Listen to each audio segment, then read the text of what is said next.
Maya the Bee in 3D. The amazing thing about this Blu-ray, this presentation, is how consistent it is. Take this moment where Maya, whee, goes up into the sky. Now, the depth between her and the ground is really not that much different than the depth we see behind her in more casual moments. Maya is always trying to meet new people. Curious little bee. And this does take us to a variety of places to visit. The style may be a bit simple, but it is varied. We get an assortment of new places and faces to look at and visit.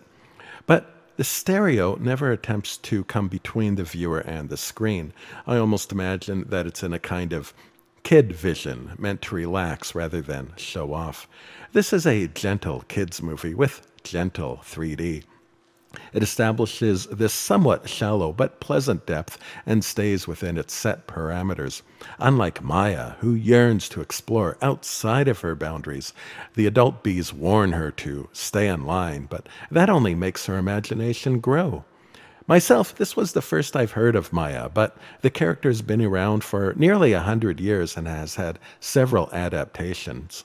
It started off as a lengthy children's book in the 1920s and even had a movie adaptation way back in 1924. There was a popular and long-running Japanese version from the 70s, but this movie is based on a more recent TV series. The original book followed Maya from birth to an adult, and in similar fashion, the movie follows her on adventures in meeting the various insects and their homes. Now, the book is freely available to download and read, and although printed across 200 pages, the type is very large, so for an adult, it's easily readable in an hour or two. "Let him go," cried Maya, and tears came into her eyes. "His name is Jack Christopher." The dragonfly smiled. "Why, little one?" it said, putting on an interested air, though most condescending. Maya stammered helplessly. "Oh, he's such a nice, elegant gentleman, and he's never done you any harm, so far as I know."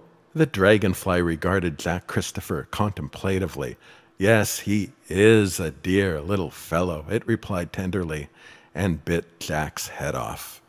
As might be expected, it has been somewhat sanitized for the present day. The morals today have shifted away from survival and the strength of community.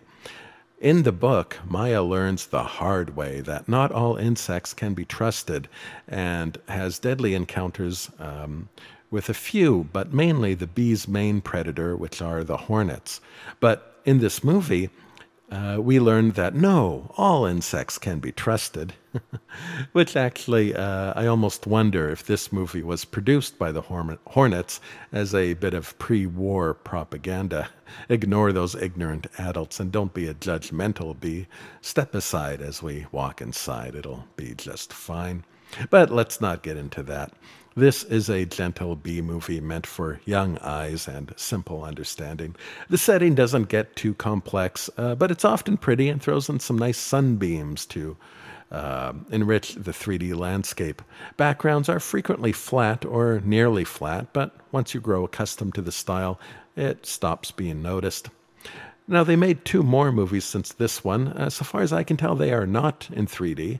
So if you need a Maya 3D buzz, this is your only chance.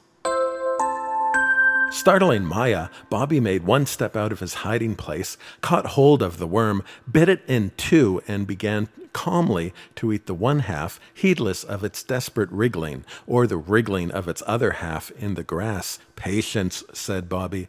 "It will soon be over."